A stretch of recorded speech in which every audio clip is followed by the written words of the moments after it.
আসসালামু আলাইকুম, আমি ইউসুফ সুমন। আজকে আপনাদের সামনে নিয়ে এসেছি আমাদের গ্রিন হাউসের যে বেগুনগুলো আছে এই বেগুনগুলো দেখানোর জন্য।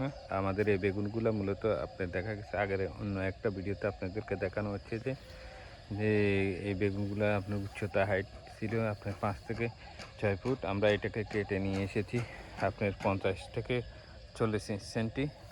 40 সেন্টি তো এখন নতুন করে শাখা পোশাখা দিয়েছে। দেখুন মাশাল্লাহ কীভাবে ফুল এসেছে বেগুনে। এই যে দেখুন আপনার বেগুন এসেছে, মাশাল্লাহ মাশাল্লাহ। আমাদের এই গ্রিন হাউস এভাবে 3টা গ্রিন হাউস আমরা এভাবে করছি। তো মূলত আলহামদুলিল্লাহ ভালো ফলন এসেছে। নতুন করে আপনার যখন এটাকে আপনার কাটিং করছি, এখন এগুলো আপনার দেখা যাচ্ছে নতুন করে ভালো করে ফুল ফল নিয়ে এসেছে। তো সবাই ভালো থাকুন, সুস্থ থাকুন। আল্লাহ হাফেজ, দেখা হবে অন্য কোনো ভিডিওতে। মাশাল্লাহ আমাদের বেগুন।